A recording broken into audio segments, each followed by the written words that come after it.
நேயர்களுக்கு குடியாத்தம் குமரன் பணிவான வணக்கத்தை தெரிவித்துக் கொள்கிறேன். நண்பர்களே, ரொம்ப ஒரு நேர்மையான ஆட்சி இப்போ நம்ம தமிழகத்தில் நடைபெறுகிற தூய சக்தியினுடைய ஒட்டுமொத்த இருப்பிடம் திரு ஜோசப் விஜய் அவர்களின் டிவிக்கு ஆட்சி. சிஎம் ஜோசப் விஜய் இருக்கார்ல, ரொம்ப நேர்மையானவர், ஊழலுக்கு எதிரானவர். ஊழலை ஒழிப்பதற்கே அவர் அரசியலுக்கு முதலமைச்சராக இன்றைக்கு பணியாற்றி கொண்டிருக்கிறார். அவருடைய அமைச்சர்கள் எல்லாம் பார்த்தீங்கன்னு வச்சுங்க, நம்ம சத்ய ஹரிச்சந்திரன் புராண கதைகளில கேள்விப்பட்டிருக்கிறோம். நடிகர் சிவாஜி கணேசன் நடிச்சிருக்கார் சத்ய ஹரிச்சந்திரன் சொல்லி, படத்துல பார்த்திருக்கோம், புத்தகத்துல படிச்சிருக்கோம். ஆனா சத்ய ஹரிச்சந்திரன் எப்படி வாழ்ந்தார் என்றதுக்கு ஒரு எடுத்துக்காட்டு யாருன்னு கேட்டா, இன்றைக்கு தாவேக ஆட்சியிலே முதலமைச்சர் திரு ஜோசப் விஜய் அமைச்சர் இருக்கக்கூடிய அமைச்சர்கள் தான். அவ்வளவு நேர்மையானவங்க, நல்லவர்கள், வல்லவர்கள், தூய்மையானவர்கள், தூய சக்தி படைத்தவர்கள், போய் பேச மாட்டாங்க. ரொம்ப ரொம்ப ஸ்ட்ரிக்டா ஸ்ட்ரிக்டோ ஸ்ட்ரிக்ட். அவ்வளவு நேர்மையான, அப்படி சும்மா அப்படி அந்த ஆய்வுக்கு போவாங்க பாருங்க, ரிவ்யூ மீட்டிங் என்ன ஆய்வுன்னா ஆய்வுக்கு போய் போய் போய் போய் போய் ஆயே போயிடுவாங்க. அப்படி ஆய்வு போவாங்க, அப்படியே ரீல்ஸோட போவாங்க. மக்கள் ஏமாந்துட்டானோ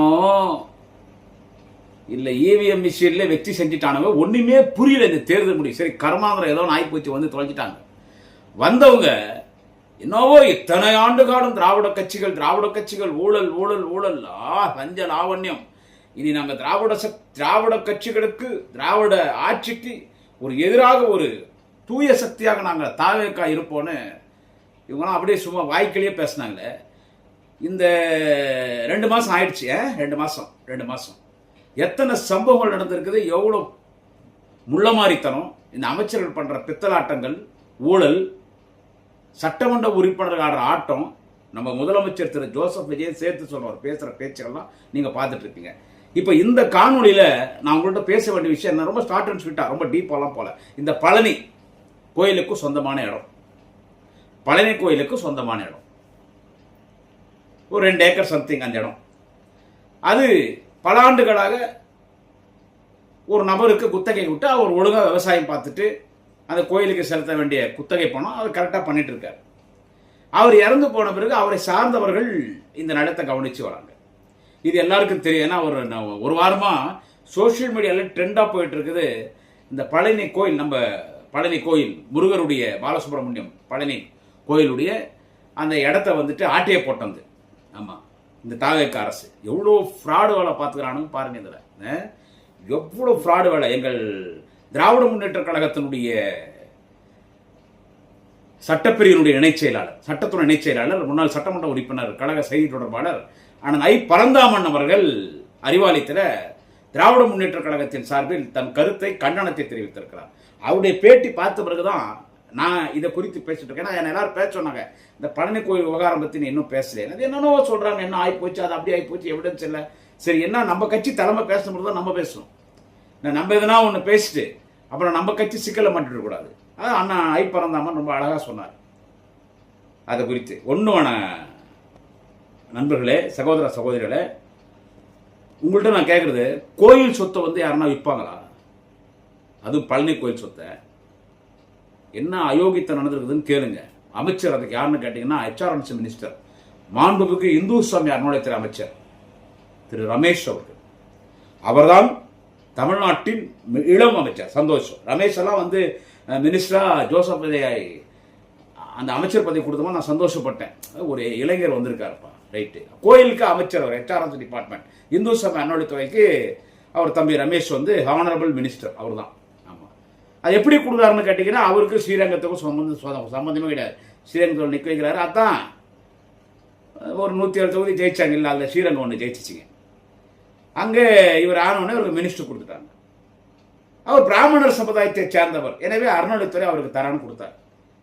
பிராமணர் சமுதாயத்தை சேர்ந்த ரமேஷ் அவர்களுக்கு இன்னைக்கு இந்து சமய அறநிலையத்துறை அமைச்சர் பதவி கொடுத்ததுல யாருக்கும் இங்கே ஆட்சேபணம் இல்லை. திமுக ஏன் ஒரு பிராமணருக்கு அந்த பதவி கொடுத்தனால யாரும் பேசலை. ஏன்னா பிராமணர்கள் முதலமைச்சராக இருந்திருக்காங்க, பிரதமராக கூட இருந்திருக்காங்க. ஒரு நேரத்தில் இந்த நாடே அவங்கள்ட்ட தான் இருந்துச்சு. திமுக என்கின்ற இயக்கம் தோன்றி பெரியார் என்கின்ற தாடி கிழவன் சுயமரியாதை சுடர் எங்கள் தலைவர் பெரியார் பிறந்த பிறகு, பெரியார் வழியில் அறிஞர் அண்ணா, தலைவர் கலைஞர் ஆட்சி பொறுப்பு வந்த பிறகுதான் அந்த ஆரிய கூட்டத்தின் ஆதிக்கத்தை அடியோடு வேரோடு அறுத்தெடுத்தோம்.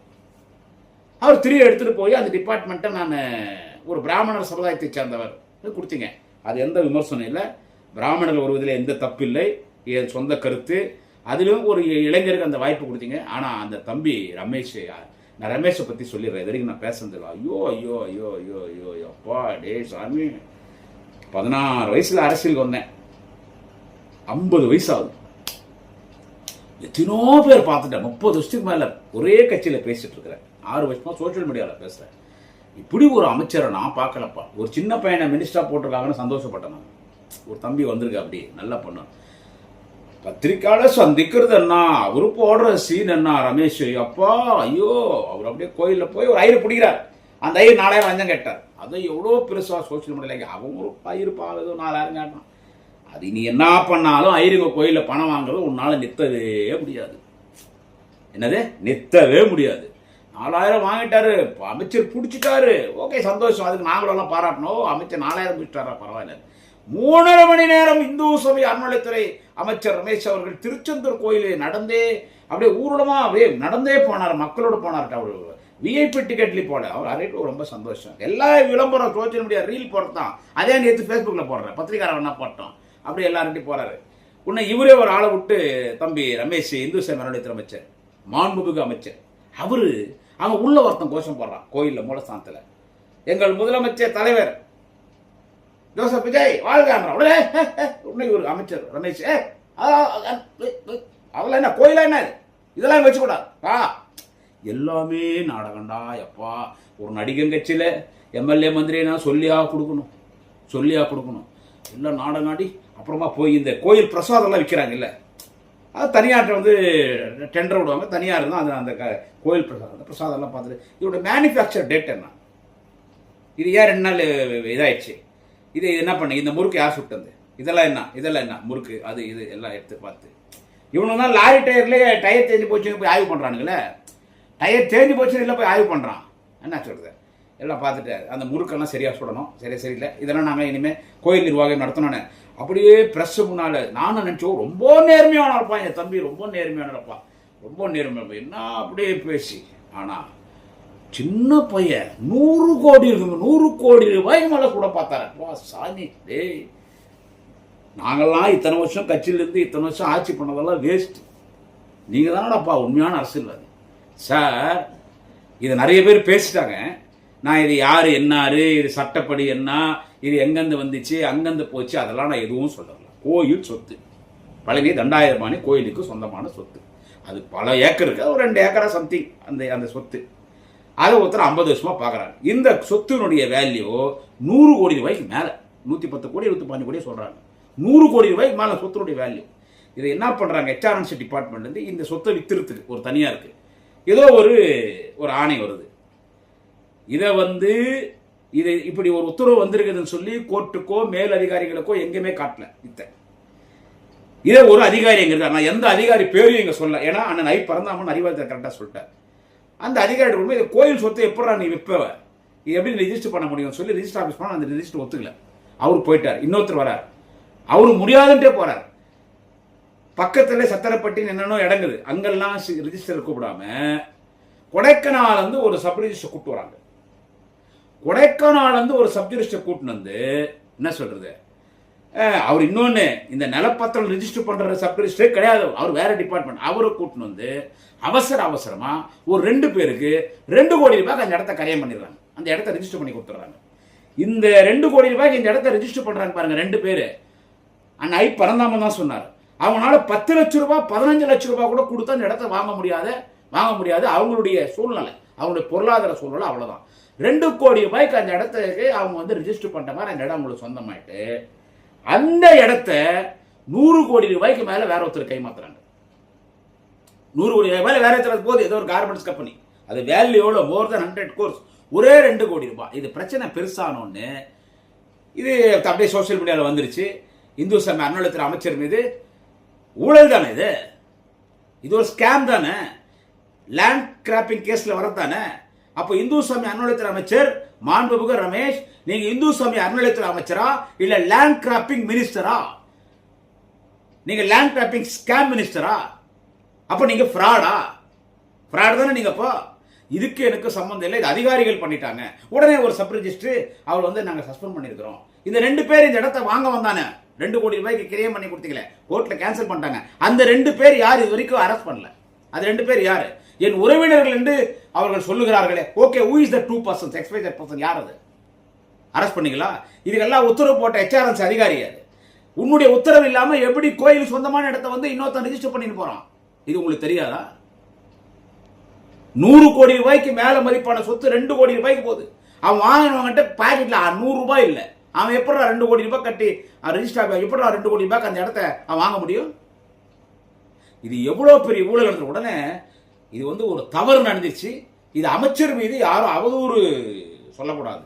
இது அந்த மாரிதாஸ், யூடியூபர் மாரிதாஸ் ஏற்கனவே பேசினார். இதை பலர் பேசினாங்க. ரொம்ப தெளிவா இன்னைக்கு அண்ணன் ஐ பரந்தாமன் சட்டத்தில் எப்படி எப்படி இருக்குதுன்னா, எந்தெந்த அதிகாரிகள், அந்த கொடைக்கானல வந்த அதிகாரி, ஏற்கனவே இங்க இந்த 2 சப் ரெஜிஸ்டருடைய பேர்கள், இதை வாங்க வந்த 2 பேர் அவர் கிளியரா சொல்லிட்டார். எல்லாத்தையும் கிளியரா சொல்லி சட்டத்தில் எங்கேயுமே இடம் இல்லையே, எப்படி இது நடந்துச்சு, இது எப்படி நடந்துச்சு, இப்ப கோயில் சொத்தை யாருக்கு ஆட்டை போடுறாங்க சொல்லுங்க. உடனே இந்து சமய அறநிலையத்துறை இது குறித்து அமைச்சர் பத்தி யாருன்னா அவதூறு பேசினா சட்டப்படி நடவடிக்கை எடுக்க போறேன். ஏண்டா திருடி புட்டு திருடன் சொல்லாம மகான்னா சொல்ல முடியும். அதுல ஒரு தம்பி வினோத் சூர்யாவோ என்ன ஒரு பேர், அவர் பேர் என்ன சூர்யான்னு வருது, அவரு சோசியல் மீடியால இதை வந்து பதிவு பண்ணிட்டாருன்றதால அரெஸ்ட் பண்றான். நைட்டு போறான், நைட் 2 மணி 3 மணிக்கு அனுப்புறாங்க பாவம் போலீஸை அனுப்பிச்சு. சோசியல் மீடியால யாரெல்லாம் பதிவு போடுறாங்க, குறிப்பா அந்த ஜென்சி, ஆமா அவங்க தான் இன்னைக்கு இந்த ஆட்சி நடக்கிற அக்குடும்பங்கள்ல சின்ன பசங்க தான் இன்னைக்கு வெளியே கொண்டு வராங்க. அவங்கள அரெஸ்ட் பண்ணி இவங்கள அரெஸ்ட் பண்ணு. ஒரு பத்திரிகையாளர் புதிய தலைமுறையில் அவங்க கேமரா பிடிக்கும். ஏன்னா இவங்களாம் உண்மை பேசுறாங்க, யாரும் வாய் தரக்கூடாதான், யாரும் இதை பேசக்கூடாது. அடுத்து என்ன சொல்றாரு இந்து சமய அறநிலையத்துறை அமைச்சர், ஒரு தவறு நடந்துருச்சு, அதை நாங்க சரி பண்ணிட்டோம். எவ்வளவு அயோக்கித்தனம். கோயில் சொத்து யாருக்கும் விற்க கூடாது. கோயில் சொத்தை 100 கோடி ரூபாய்க்கு மேல மதிப்பு இருக்கிற கோயில் சொத்தை ஒரு 2 கோடி ரூபாய்க்கு ஒருத்தர் 2 பேர் கரையம் பண்ணி கொடுக்குறீங்க, ரிஜிஸ்டர் பண்ணி கொடுக்குறீங்க. அதை நாங்க சரி பண்ணிட்டோம், அதிகாரி லெவலில் நடந்த தப்பு சரி பண்ணிட்டோன்னு உன்னை யாரையோ இது முதலமைச்சர் திரு ஜோசப் விஜய்க்கு தெரிஞ்சு உன்னை 2 மினிஸ்டர் அனுப்புறாங்க. பத்திரப்பதிவுத்துறை அமைச்சராக இருக்கட்டும், இந்த இவரு நம்ம HRNC கோயில் மந்திரி மாண்புமிகு ரமேஷா இருக்கட்டும், இவங்க நம்பிச்சு இதை பேசி சரி பண்ணிடுங்க. முதலமைச்சர் தவறுகளுக்கு எப்படி உடந்தையாக இருக்கிறாரு, குற்றம் செய்த அமைச்சர்களுக்கு அவர் எப்படி காப்பாற்றுறாருன்றது நீங்க நல்லா இவர் ஊழலை ஒழிக்கு வந்த அமைச்சராம் திரு ஜோசப் விஜய், ஊழலை ஒழிக்கு வந்த அமைச்சராம். இவர் வந்து என்ன சொல்றாங்கன்னா, இது தவறு நடந்துச்சு, இந்த தவறு நாங்க சரி பண்ணிட்டோம். தவறு நடந்துச்சா? கோயிலுக்கு சொந்தமான இடத்த 100 கோடி ரூபாய் இடத்த 2 கோடி ரூபாய் ஒருத்தரை சப் ரெஜிஸ்டர் பண்ணிட்டு அத்தை நீங்க ஒரு 150 கோடி ரூபாய்க்கு வியாபாரம் பண்றதுக்கு நீங்க வேலை பார்த்துனா தவறு நடந்துச்சா? இது திமுக ஆட்சியில் நடந்திருந்தா எங்க தலைவர் தளபதி முத்துவேல் கருணாநிதி ஸ்டாலின் கிட்ட ஒரு மாபெரும் தேச தலைவனுடைய திராவிட மாடல் அரசு இருந்தா இதுக்கு பேர் என்னடா சொல்லுவீங்க? நாங்க தவறு என்ன ஒத்துவீங்களா? ஊழல் ஊழல் ஊழல் ஊழல் ஊழல் சொல்ல மாட்டீங்க? அங்க போயிறாங்களே கூட்டணி கட்சிக்கார் திமுக நாளே ஜெயிச்சுட்டு எல்லாருக்கும் 2 எம்எல்ஏ பதவி, ஒரு 4 எம்எல்ஏ பதவி. திமுக ஆட்சியில் திமுக தொண்டம் போட்ட பிச்சு எம்எல்ஏ அவங்க ஆதரவு ஆட்சி நடத்துறீங்களே, அந்த எங்க கூட்டணி கட்சி உங்களுக்கு ஆதரவு கொடுத்துருவாங்க. யாருன்னா இதை வாய் திறந்தீங்களா? இன்னைக்கு திமுக குறை சொல்றீங்க, எங்க தலைவர் குறை சொல்றீங்க, அண்ணா உதயா குறை சொல்றீங்களே, இது யாருன்னா வாய் திறந்தீங்கன்னா உங்களுக்கு சோஃபா வந்து வரும். இந்த பேரம் நடந்திருந்தா 100 கோடி ரூபாய் 150 கோடி ரூபாய் வித்திருந்தா அதுக்கு உங்க தகுந்த மாதிரி சோஃபா வீட்டுக்கு அமைச்சிருப்பாங்க. யாருன்னா பேசிருப்பீங்களா? இதே எங்க தலைவர் ஆட்சி நடந்திருந்தா ஊழல், இது ஊழல் இல்லையா? இது சொல்லுங்க, இது ஊழல் இல்ல? ஒரு அமைச்சர் ரமேஷ் பண்ணிருக்காரு, இது ஊழல் இல்ல? அப்படியே ஒரு யோகிய மாதிரி பேசுறார். பால் குடிக்கிற இந்த பூனையும் பால் குடிக்குமான மாதிரி அவர் முகத்தை பார்த்தா, பால் குடிக்கிற முகம் அப்படியே எவ்வளவு வாய்க்கையே பேசுறாரு அந்த தம்பி. எவ்வளவு பெரிய அயோக்கித்தனம். கோயில் சொத்தை விற்க போய் இப்ப மாட்டிக்கின்னு அது அப்படியே ஒரு தவறு நடந்துச்சு, இது ஒரு நடவடிக்கை எடுத்துட்டோம், தவறு நடந்துச்சுன்னா இதை நல்லா நீங்க கோயில்ல கை வச்சானுங்க பாருங்க. எல்லாத்திலையும் ஊழலுங்க. ஏங்க இந்த ஆட்சியில ஊழல் ஒண்ணு நல்லா தெரிஞ்சுங்க. நம்ம ஊடகவியாளர், அரசியல் விமர்சகர், மருத்துவர் டாக்டர் காந்தராஜ் ஒன்று சொன்னார். அவர் ரொம்ப யோசிக்க வேண்டிய விஷயம். டாக்டர் காந்தராஜ் சொன்னார். என்ன சொன்னார்னா, யாரு ஒருத்தன் அரசியல் வந்த உடனே ஊழல்ல முற்றிலும் ஒழிப்பேன், லஞ்ச லாவண்யத்தை ஒழிப்பேன், போதை கலாச்சாரத்தை ஒழிப்பேன், சட்ட ஒழுங்கை பாதுகாப்பேன். நான் ஆட்சிக்கு வந்தால் ஒரு பெண் மீது யார் விரலும் பட முடியாது. நான் தூய்மையான ஆட்சி கொடுப்பேன். என்ன மாதிரி யாராலும் ஆட்சி கொடுக்க முடியாதுன்னு எவன் சொல்றானோ அவன் தான் உலகமாக ஃப்ராட் அரசியல்வாதி. அவன் தான் நம்பர் 1 420 420 840 அரசியல்வாதின்னு காஞ்சராஜ் சொன்னார். யாரெல்லாம் அப்படி சொல்றாங்களோ அதெல்லாம் அவன் செய்வான். இன்னைக்கு ஊழலை ஒழிக்கிறேன்னு சொல்லி ஆட்சிக்கு வந்திருக்கிற திரு ஜோசப் விஜய், உங்க ஆட்சியில ஊழல் இல்லையா? வக்கீல் போடுறதுக்கு 180 கோடி ரூபாய் உங்க புஷி ஆனந்தம் வாங்கினார் சார். உங்க கட்சியில பதவியே ஊழல் தான் சார். மாண்புமிகு முதலமைச்சர் ஜோசப் விஜய் அவர்களே, நீங்க ஆட்சிக்கு வரதுக்கு முன்னால நீங்க கட்சி ஆரம்பிச்சீங்கல்ல, தமிழக வெற்றி கழகம் ஆரம்பிச்ச உடனே பேரூர் செயலாளர் கீழே இருந்து பேரூர் செயலாளர், நகர செயலாளர், ஒன்றிய செயலாளர், மாவட்ட செயலாளர் லட்சக்கணக்கில் 4 பேர்கிட்ட பணம் வாங்கி யார் அதிகமா பணம் கொடுத்தாங்களோ அவருக்கு தான் சார் உங்களுடைய கட்சியினுடைய பொதுச்செயலாளர், உங்களுடைய விசுவாசி புஷி ஆனந்தம் பொறுப்பு போட்டு கொடுத்தாரு.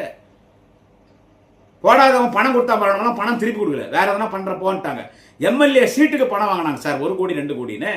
மந்திரி பதவி தரானே எவ்வளவு பணம் பேரம் பேசப்பட்டது, எவ்வளவு பணம் கேட்டாங்க. மந்திரி பதவி எத்தனை கோடி பேசினாங்கன்னு தெரியுமா உங்களுக்கு? ஜோசப் விஜய்க்கு உங்களுக்கு தெரியுமா தெரியாதா? எனக்கு தெரியாது. உங்களுக்கு தெரிஞ்சு நடக்காதா? தெரியாது நடக்காது. உங்க கட்சியிலேயே ஊழல், நீங்க ஆட்சிக்கு வந்தோடனே ஊழல், எல்லாத்திலையும் ஊழல்.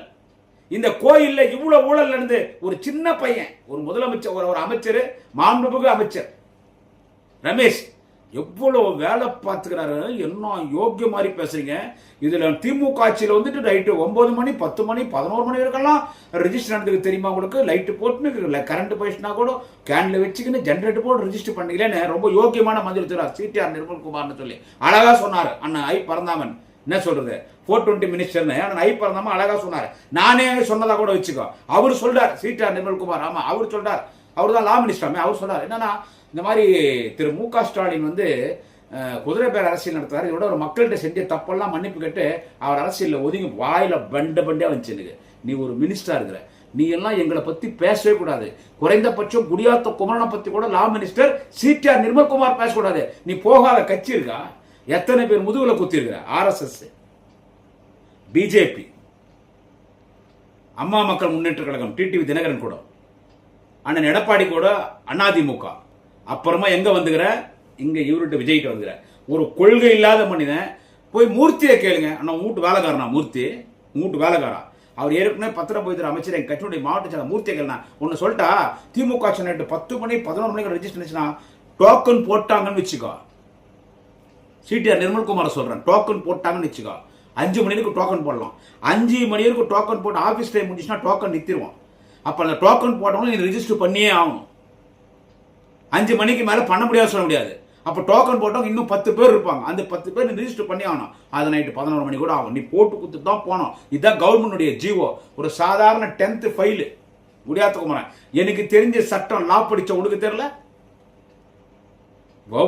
ஓட்டு போடுறதுக்கு உனக்கு ஓட்டு போட்டாங்க இல்ல? அது உனக்கு ஓட்டு போட்டாங்களோ இல்ல இவிஎம் மிஷின் அதுக்கு அதே போட்டுச்சோ ஏதோ ஒன்று ஓட்டு போட போறாங்க இல்ல? 6 மணிக்கு மூடிடுவாங்க கேட்டு. உள்ள லைன்ல நிப்பாங்க. கேட்டு முட்டா 6 மணி ஆயிட்டா கூட லைன்ல ஒரு 200 பேர் நிப்பாங்க. அவங்க அத்தனை பேர் ஓட்டு போட்ட போது தான் பூத் க்ளோஸ் பண்ணோம். நைட்டு 10 மணி ஓட்டு போடுவாங்க. என்னடா 6 மணிக்கு முடிஞ்சிச்சு ஓட்டு போடுற டைம் அமுச்சிட மாட்டாங்க. அவங்க உள்ள வந்துட்டாங்க. கேட் கூட லைன்ல நின்னுக்கிறாங்க. அவங்க ஓட்டு போட்ட போது தான் பொட்டி வெளியே இருப்பான் இவிஎம் மிஷினை. 10 மணி வரைக்கும் பண்ணாங்க. குற்றத்தை தூக்கி எங்க மேல போடுறாங்க. ஏன்னா திமுக ஆட்சி மீது சொன்னீங்களே, குறை சொன்னீங்களே, HRNC டிபார்ட்மெண்ட் இந்து சமணிச்சு ஊழல் நடந்துச்சு. அவர் சேகர்பாபு கொட்டி தீர்த்துனாங்க. அண்ணன் சேகர்பாபு இந்து சமய அறநிலையத்துறை அமைச்சர் அப்படிதான் இவனுங்க பேசினானுங்கன்னா, சட்டமன்றத்தை பேசுறது என்ன, வெளியே பத்திரிகையாளர்கிட்ட பேசுறது என்ன. ஏய், அந்த மனுஷன் அவர் ஒரு ஆன்மீகவாதி. சூஸ் பண்ணி தான் எங்க தலைவர் தளபதி மாண்புமிகு அண்ணன் சேகர்பாபு அவர்களை இந்து சமய அறநிலையத்துறை அமைச்சராக நியமிச்சாங்க. கோயில் சொத்தை திருடி சாப்பிட்ற திருட்டு பசங்களா நீங்க? எங்க திமுக பார்த்து திருட்டு திமுகன்றீங்க. நான் சொல்றேன், கோயில் சொத்தை ஆட்டிய போட்ட கோயில் சொத்தை திருண்ண அதை திருடி விற்க பார்த்து ரிஜிஸ்டர் பண்ணிட்டானுங்கன்னா திருடன் தானே. கோயில் சொத்தை திருண்ண தாவேக்கா ஆட்சி திருட்டு தாவேக்காக்க சொல்றேன். கோயில் சொத்தை மீட்டு கொடுத்தவர் திமுகவின் இந்து சமய அறநிலையத்துறை அமைச்சர் எங்கள் அண்ணன் தளபதி வழிகாட்டுதலின்படி அண்ணன் சேகர்பாபு. எத்தனை ஆயிரம் ஏக்கர் கோயில் சொத்தை மீட்டு கொடுத்திருக்காரு தெரியுமா? மக்களே யோசிங்க. ஏதோ ஒரு சின்ன பையன் சொல்ற தப்பா நினைச்சுக்காதீங்க. அவர் மந்திரி ஆகிறார். ஆனா இப்படிப்பட்ட மந்திரி நாட்டுக்கு தேவையா? கோயில் சொத்தை திருடுற மந்திரி நாட்டுக்கு தேவை? இதை பேசினா கேஸ் போடுவாங்களாம், வழக்கு போடுவாங்களாம். எத்தனை ஆயிரம் ஏக்கர் கோயில் சொத்தை அண்ணன் சேகர்பாபு மீட்டு எடுத்தார் தெரியுமா? அதுக்கெல்லாம் எவிடன்ஸ் இருக்கு. எத்தனாயிரம் கோயில் சொத்தை மீட்டு எடுத்திருக்காரு. எத்தனை கிலோ தங்கம் மீட்டு எடுத்துட்டாரு. கோயில் வாடகை வசூல் வராமிச்சு மீட்டு எடுத்துட்டாரு. எத்தனையோ நிலங்கள் அபகரிச்சிருந்தாங்க. தர்மகர்த்தாக்கள், பக்தாதிகள் அதெல்லாம் மீட்டு கொடுத்தார். எல்லா கோயிலுக்கும், பல கோயிலுக்கும் கும்பாபிஷேகம், குடமுழுக்கு, தேரெல்லாம் சீரமைக்கப்பட்டது. இந்தியாவிலே சிறந்த துறை இந்து சமய அறநிலையத்துறை தமிழ்நாட்டில் திமுக ஆட்சியில் அண்ணன் தளபதி தலைமையில் இருக்கக்கூடிய இந்து சமய அறநிலையத்துறை அமைச்சர் சேகர் பாபுன்னு பேர் எடுத்தார். அவர் மீது என்னன்னா சொல்ல முடியுமோ எல்லாம் சொன்னானுங்க. ஆனா இன்னைக்கு கோயில் சொத்தை ஆட்டே போடலாம். இந்த கோயில் சொத்தெல்லாம் யார் வச்சிருந்தாங்க தெரியுமா? கோயில் சொத்தெல்லாம் திமுக ஆட்சிக்கு முன்னால கோயில் சொத்தெல்லாம் பல ஆண்டுகளாக யார் ஆண்டு அனுபவிச்சாங்க தெரியுமா? யார் ஆண்டு அனுபவிச்சாங்க? கோயில் நகைலாம் எங்க போச்சு? வாடகை துட்டு, கோயிலுடைய வாடகை துட்டெல்லாம் எங்க போச்சு? நிலம்லாம் குத்தகை விட்ட பணம்லாம் வராது, எங்க போச்சு? கோயில் தர்மகர்த்தாக்கள், கோயில் நிர்வாக பார்த்த என்ன சொல்றது, நம்ம ஐயங்கார் வச்சிருந்தாங்க. அதனாலதான் பெருந்தலைவர் காமராஜர் பட்டியலினத்தை சேர்ந்த ஒருவரை இந்து சமய அறநிலையத்துறை அமைச்சராக நியமிச்சார். பட்டியலினத்தை சேர்ந்தவர். யாருக்கு இந்த சொத்தை கொள்ளையடிப்பாங்கன்னு நாங்க பயந்து இருந்தோமோ, நீ அவங்கள்ட்ட எத்தனை போய் இந்து சமய அறநிலையத்துறை கொடுத்துருக்கிறிய. சரி, கொடுத்துட்டு அது கூட பிரச்சனை இல்லை. நான் ஒரு மாறுதலா இருக்கிறேன், ஒரு யங்ஸ்டர், ஒரு யங் பிளட், அரசியல் வந்திருக்கிறேன், ஒரு பெரிய டிபார்ட்மெண்ட், ஹெச்ஆர்என்சி டிபார்ட்மெண்ட், இந்து சமய அறநிலையத்துறை எங்க சிஎம் ஜோசப் விஜய் கொடுத்துறாரு, நான் நேர்மையா செயல்படுறேன்னு அந்த தம்பி செயல்பட்டாரா? ரமேஷ், இந்து சமய அறநிலையத்துறை அமைச்சர் எவ்வளவு ஊழல் பண்ணி தில்லு முள்ளு பண்ணிட்டு யோக்கிய மாதிரியா பேசுற பிரஸ்ல வந்துட்டு ஒரு தவறு நடந்துருச்சு, அதை நாங்க சரி பண்ணிட்டோம். ஏண்டா திருடி புட்டு திருடின பொருளை திருப்பி கொடுத்துட்டா கோர்ட்ல ஜட்ஜி தண்டனை கொடுக்க மாட்டாரா? சார், ஆமா சார். இப்ப எல்லா திருடனையும் பிடிச்ச உடனே அவன் என்ன திருடி எந்த சேட்டுகள் அடமானம் வச்சுக்கிறான், ஒரு பொருளை எடுத்துன்னு போய் எங்க அடமானம் வச்சுக்கிறான்றது 24 மணில அந்த பொருளை வந்துட்டு கேப்சர் பண்ணிடுவாங்க, கைப்பற்றிடுவாங்க. அவன் என்ன திருடினாலும் கையில பணமா திருடிந்தானா செலவு பண்ணிருப்பான், பணமா திருடிந்தா செலவு பண்ணிருப்பான். வசதியான பணக்காரனா இருந்தா அவன்கிட்ட துட்டு இருந்தா அதுவும் பூச்சி புடி, அதுவும் அச்சு புடிடுவாங்க. அதனால நான் திருடனை விட்டுருவாங்களா? அவன் திருடனை பணத்தை குத்துட்டான்பா, நிறைய குத்துட்டான்பா, காரை குத்துட்டான்பா, லாரி குத்துட்டான்பா, டூ வீலர் குத்துட்டான்பா, பணத்தை குத்துட்டான்பா, போயிட்டு வாங்களா? திருடம் தான், அவன் உள்ள போய் தான் ஆகணும். இப்போ நீங்க தவறா ஸ்கேம் நடந்துருக்குது இல்ல? கோயில் சொத்தை, சிவன் சொத்து குலநாசன் தம்பி, நீங்க கருவறைக்குள்ள போய் சாமியை தொட்டு சுக்லாம் பரதரம் விஷ்ணும் சசிவர்ணம் ததத்புஜம் பிரசன்ன வண்ணம் சர்வ வித்யோபசாந்தேனே நீங்க போய் சாமியை தொட்டு சாமியை வழிபட்டு சாமியை வழிபடக்கூடியவர்கள் நீங்க கொடுக்குற ஆர்த்தியை தான் அதை நாங்க தொட்டு வாங்குறோம். அந்த இடத்துல இருக்கிற நீங்களே கோயில் சொத்தை ஆட்டைய போட்டா அப்புறமா நம்ம வேற யாரும் என்ன சொல்றது? உங்க ஆட்சி உங்க ஆட்சி வந்து தூய சக்தி ஆட்சியா? நீங்க ஊழல் பண்ணலையா? எல்லாமே ஊழல் சார், எல்லாமே ஊழல், எல்லாமே ஊழல். லஞ்சம் இல்ல, வக்கீல் போடுறது லஞ்சம், கட்சி பதில போடுறது லஞ்சம், எல்லா துறையிலும் ஊழல். எந்த துறையிலும் ஊழல் நடக்காம இருக்குது? எல்லாம் பொய் பித்தலாட்டம், எல்லாம் பொய் பித்தலாட்டம். இன்னைக்கு அமைச்சரவை கூட்டம் நடந்துச்சு. அந்த அமைச்சரவை கூட்டத்தை அதிகாரிலாம் வெளியே அமைச்சிட்டு உள்ள சிஎம் பேசினான். ஒருவேளை சிஎம் இது உடன்பாடு இல்லாம கூட இருக்கலாம். நான் இது சிஎம் தான் பண்ணாருன்னு எடுத்து திரு ஜோசப் விஜய் அவர்கள் மீது குற்றம் சாட்டல. நான் உங்களுக்கு தெரியாம கூட இருக்கலாம். ஆனா உங்க பேர் எப்படி கெடுது நீங்க நினைக்கலாம். திரு ஜோசப் விஜய் நினைக்கலாம். ஒரு பர்சனலா ஒன்று சொல்லணும்னா எடுத்த உடனே எல்லாரையும் குறை சொல்லி நடந்தது என்னுடைய நோக்கம் இல்லை. ஏன்னா முதலமைச்சர் திரு ஜோசப் விஜய் பார்க்காத பணம் கிடையாது. ஒரு 25 வயசுல சினிமாக்கு வந்திருப்பாரா? வந்த போதிலிருந்தே பீக் தான். இந்த உலகத்தில் என்னென்ன சுகம் இருக்கிறதோ, என்னென்ன அனுபவிக்கணுமோ A to Z etcetera and etcetera எல்லாத்தையும் பார்த்தவர் திரு ஜோசப் விஜய். இன்னொன்னு சொல்லிடுறேன், நடிச்சு உழைச்ச பணத்துல, நீங்க சம்பாதிச்ச பணத்துல எல்லாம் பார்த்தாச்சு. ஜோசப் விஜய் பார்க்காத பணம் கிடையாது, பார்க்காத சுகம் கிடையாது. எல்லா வாழ்க்கையில என்னன்னா ஒரு மனுஷனா பிறந்துட்டா, ஒரு சராசரி மனுஷன்ல இருந்து வசதி படைத்த மன்னருக்கு மன்னர் என்னென்ன அனுபவிக்கணுமோ எல்லாம் அனுபவிச்சாச்சு. இனி உங்களுக்கு பணம் தேவையில்லாம இருக்கலாம், இனி எந்த சுகங்கள் தேவையில்லாம இருக்கலாம், இனி இருக்கிற வரைக்கும் மக்களுக்கு சேவை பண்ணலாம்னு வந்திருக்காங்க. ஆனா வாய் தாஸ்தி, அதை கொஞ்சம் அடைக்குங்க. ஆனா உங்க கூட இருக்கிற மந்திரிங்க அப்படி இருக்கிறாங்களா? அதை கொஞ்சம் வாட்ச் பண்ணுங்க. உங்க கூடகிற மந்திரி அப்படி இருக்கிறாங்களா? வாட்ச் பண்ணுங்க சார். கோயில் சத்துல உங்க அமைச்சர், மாண்புமிகு அமைச்சர் ரமேஷ் ஊழல் பண்ணிக்கிறாருன்னு நான் சொல்றேன். அது சொன்னா ஒரு தம்பி அரெஸ்ட் பண்றீங்க, வழக்கு போடுறீங்க. ஒரு நெறியாளரையே, புதிய தலைவர் நெறியாளரே கேமரா பிடிக்கிறீங்க, அவர் அரெஸ்ட் பண்றீங்க. அப்ப நீங்க என்ன வேணாலும் பண்ணுவீங்க. அப்ப ஊழல்னா எங்க இருக்குது? திராவிட கட்சிகள் ஊழல், திராவிட கட்சிகள் ஊழல்ன்றீங்களே, திராவிட கட்சிகளில் முதலமைச்சராக இருந்தவர் முதல் பேரறிஞர் அண்ணா, தலைவர் கலைஞர், புரட்சி தலைவர் எம்ஜிஆர், அம்மையார் செல்வி ஜெயலலிதா, அன்பு தலைவர் தளபதி ஸ்டாலின், திரு ஓ பன்னீர்செல்வம், 4 வருடங்கள் திரு எடப்பாடி பழனிசாமி. எல்லாரும் தூக்கி சாப்பிட்டீங்களா? எல்லாரும் தூக்கி சாப்பிட்டீங்களா சார்? ஊழல்ல தூக்கி சாப்பிட்டீங்க நான் சொல்ல வரல. ஊழல்ல தூக்கி சாப்பிட்டீங்கன்னு எல்லாரையும் ஏமாளி ஆக்கிட்டீங்களா? ஒரு சின்ன ஒரு இளைஞர் எவ்வளவு பெரிய ஒரு ஃப்ராடு வேலை, எவ்வளவு ஃப்ராடு பண்ணிக்கிறீங்க. இதுல தப்பிச்சுக்கிறதுக்கு என்ன சொல்றீங்க நீங்க? தவறு நடந்துருச்சா? இது மக்கள் என்ன சொல்ல போறீங்க? இல்ல இது வழக்கமா சொல்ற மாதிரி சொல்லுவீங்களா ரீல்ஸ்ல? அப்ப அவங்க இப்பதான் புதுசா வந்துக்கிறாங்க, அது ஏதோ 2 ஏக்கர் தெரியாம அந்த சின்ன பையன் ஏதோ வித்துட்டு இருப்பாரு, அதை திருப்பி கொடுத்துட்டார்ல. பாவம் விஜய், பாவம் ரமேஷ், அது திருப்பி கொடுத்துட்டார்ல. சும்மா அவனை திமுக குறை சொல்லுப்பாங்க. இப்படி பேசினாலும் பேசுவாங்க. இவங்களே இந்த மாதிரி ரீல்ஸ் ரெடி பண்ணி போடுவாங்க. இதை மக்கள் யோசிக்கணும். இந்த மாதிரி இன்னும் நிறைய நடக்க போகுது. ஹலோ, அண்ணா அறிஞர் அண்ணால இருந்து தலைவர் தளபதி ஸ்டாலின் வரைக்கும் ஆட்சியாளர்கள், அதுக்கு முன்னால காங்கிரஸ் ஆட்சி, எந்த ஆட்சியிலும் 2 மாசத்துல இவ்வளவு கரப்ஷன் வந்ததில்லை. நீங்க கரப்ஷன், கலெக்ஷன், கமிஷன், ஊழல ஒழிப்பேன், லஞ்சத்தை ஒழிப்பேன், அப்படியே ட்ரோல் நம்பர் போட்டார் எங்க சிஎம். இந்த நம்பருக்கு தட்டினா யார் லஞ்சம் வாங்கினாலும் இந்த நம்பருக்கு தட்டினா அடுத்த நிமிஷம் அந்த லஞ்சம் வாங்கின அதிகாரி கை பிடிச்சாங்க. பத்தியா எங்க சிஎம் ஜோசப் விஜய் கொண்டு வந்தாரு. இதெல்லாம் அண்ணா காலத்துல இருந்தே இருக்குது. யார் ஆட்சிக்கு வந்தாலும் லஞ்சம் வாங்கினால் இந்த புகார் பட்டியல புகார் போடுவோம், இந்த அலைபேசியிலே தொடர்பு கொள்ளவும், செல்போன் வந்த பிறகு இந்த தொலைபேசியில அலைபேசியிலே தொடர்பு கொள்ளணும். இது யார் வந்தாலும் இருக்குது.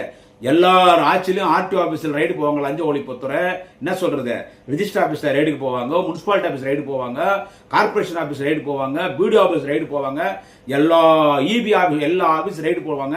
லஞ்சம் வாங்கின அதிகாரி அரெஸ்ட் பண்ணுவாங்க. உங்க ஆட்சியில மட்டும் இல்லை. இது நீங்க ஸ்டார்டிங்ல சினிமா மாதிரி காமிச்சு நிக்கிறீங்க. இடைத்தேர்தலில் மெஜாரிட்டி வந்தோடனே நீங்க இப்பவே இவ்வளவு கொள்ளையடிக்கிறீங்க. இந்த கூட்டணி கட்சிகள் சும்மா நான் பாருங்க பாத்துக்கின்னு கோயில் சொத்தை திருடி இவ்வளவு ஊழல் பண்ணிக்கிறாங்க. நீதிமன்றங்கள் மட்டும் இன்னைக்கு நியாயமா நடக்கலன்னா இந்த நாட்டினுடைய நிலைமை என்ன? இவருடைய தவறுகளை தட்டி கேட்கிற எதிர்கட்சியினர், ஊடகவியாளர்கள், அவங்களுடைய நிலைமை என்ன? கையில போலீஸ் டிபார்ட்மெண்ட் வச்சுன்னா அந்த போலீஸ் டிபார்ட்மெண்ட்டே மத்தியில் அவங்களே கொலகாரன்ட்டீங்க வச்சுக்கின்னு நீங்க ஆடுற ஆட்டம், நீங்க போடுற ஆட்டம், இது மக்கள். அவ்வளவுதான், நான் வேற எதுவும் சொல்றதுக்கு இல்லை. இது மக்கள் தான் இதுக்கு யோசிக்கணும். நீங்க தான் யோசிக்கணும். இன்னும் நிறைய நடக்கும். திமுக மட்டும் இந்த பிரச்சனையை மேல கொண்டு வராம ஊடகங்கள் இந்த பிரச்சனை மேல கொண்டு வந்தா 2 கோடி ஆட்டே போட்டுருப்பாங்க. 110, 120 கோடி, 150 கோடி வித்து அனுபவிச்சா சின்ன லைஃப் செட்டில் ஆயிட்டு இருப்பாங்க. அந்த பத்திரப்பதிவுத்துறை அமைச்சர் பேசுறது, சிடிஆர் நிர்மல்குமார் பேசுற, நீ என்ன ரொம்ப யோக்கியம் கிடையாது. நான் எல்லாருக்கும் மரியாதை கொடுத்து பேசணும் தான் நினைக்கிறேன். என்ன சொல்றது, நீ எல்லாம் ரொம்ப யோக்கியம் கிடையாது. அது சரி, உங்க தலைவன் மரியாதையா பேசினா தானே. கொத்து பரோட்டான்னு பேசுறது, அவர் 8:30 மணிக்கு மேல சைடிஷ் பயன்படுத்துறதெல்லாம் எங்க தலைவர் சொல்றாரு, நாங்க கொத்து பரோட்டா போட்டோம் இல்லைன்றது. ஓடு ஓடு ஓடு வராம்பாற வேட்டைக்காரனை சினிமா பாணியில பாடுறது, வாடினது யாருன்னு இந்த உலகத்துக்கே தெரியும். என்னது நறுக்கு நறுக்கு நறுக்கு நறுக்கு நறுக்கு நறுக்கு நறுக்குங்கன்றது. எதுவும் நாங்க பேசக்கூடாதுன்னு இருந்தோம். ஆனா இந்த விஷயம் யாரும் சாதாரணமா எடை போடாதீங்க நண்பர்களே. இந்த விஷயம், இந்த கோயில் சமாச்சாரம், எல்லா கோயில் விஷயம் ஒன்னொன்னா மேல வந்துட்டே இருக்கு. அப்போ தமிழ்நாடு இருக்கிற இந்து சமய அறநிலைத்துறைக்கு சொந்தமான ஆலயங்கள், இதுக்கெல்லாம் கண்டிப்பா நிலங்கள் இருக்குது, கடைகள் இருக்குது, சொத்துக்கள் இருக்குது. இதை அவங்க இந்து சமய அறநிலைத்துறை அறங்காவலர் கூட போடுவாங்க, தலைவர், உறுப்பினர், அவங்க கட்சிக்காரர் தான் போடுவாங்க. ஆனா அந்த ஊர் நாட்டாம இருப்பாங்க. அந்த கோயிலுடைய பூர்வீக ஊர் நாட்டாம அந்த கோயிலை பராமரிச்சவங்க, அந்த கோயிலை பராமரிச்சு வர தலைமுறையா ஜாகிரதையா இருங்க. எல்லா கோயில் சொத்துக்களும் HRS டிபார்ட்மெண்ட் இது என்ன பண்றான்னு பாருங்க. வாடகை ஒழுங்கா வருதான்னு பாருங்க. சாமி கழுத்துல திமுக நாங்க மீட்டு கொடுத்த நகை எல்லாம் கோயில் கஜானா நகை தான் கரெக்டா பாருங்க. திருடுவானுங்க. அதுக்குதான் ஆட்சி வந்துடுறாங்க. நம்ம சாமியை நம்ம தான் காப்பாற்றணும். சாமி நம்மளை காப்பாத்துது. ஆனா இப்ப நம்ம சாமியை காப்பாற்ற நிலைமை இன்னைக்கு இந்த தாவே காட்சியில நாங்களாடா களவாணி, நாங்களாடா திருட்டு திமுக. இப்ப தெரியுதா? திருட்டு தாவேக்கான்னு சொல்லிட்டா, களவாணி வேலை பார்க்கிற தாவேக்கான்னு சொல்லிட்டா எதை சொல்லிட்டோம்?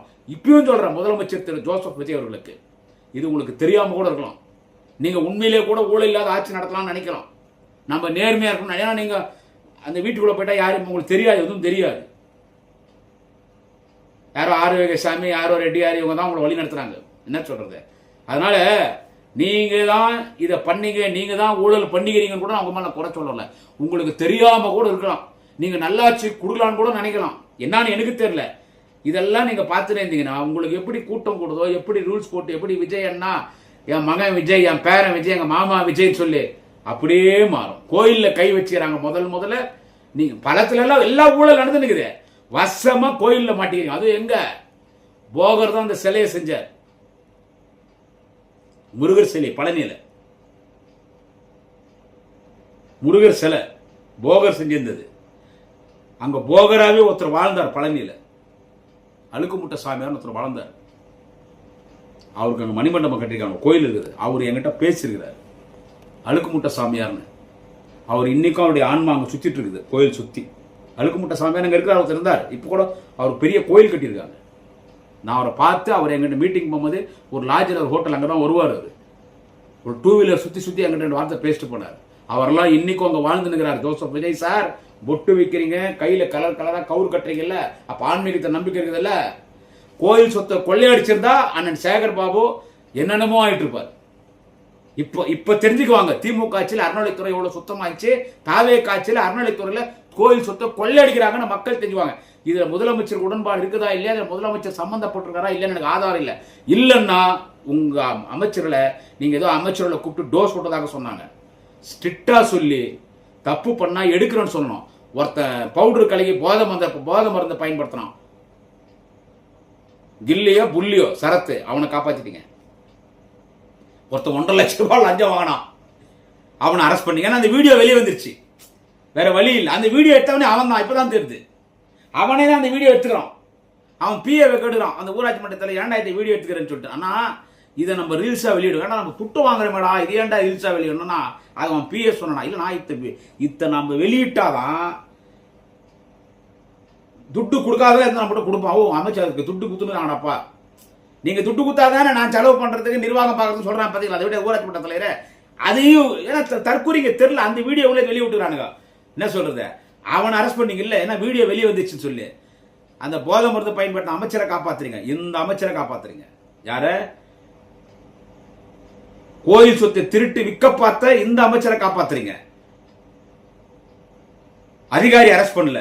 இதெல்லாம் ஜோசப் விஜய் சார், மாண்புமிகு தமிழக முதலமைச்சர் ஜோசப் விஜய் சார், இந்தியாவிலே மோசமான மாநிலம் தமிழ்நாடு என்ற பேர் எடுத்துறாதீங்க. அதுக்கு அந்த பேருக்கான கிட்ட நெருங்கிட்டீங்க.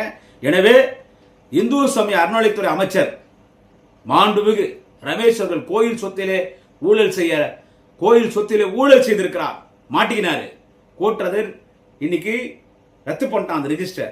கடுமையான நடவடிக்கை முதலமைச்சர் ஜோசப் விஜய் எடுத்தால் மக்கள் உங்க ஆட்சியை பாராட்டுவாங்க. இப்படியே போச்சுன்னா பழனி முருகனுக்குத்தான் வெளிச்சம். நன்றி, வணக்கம். நாளை இன்னொரு பதிவில் சந்திக்கிறேன். குடியாத்தம் குமரன்.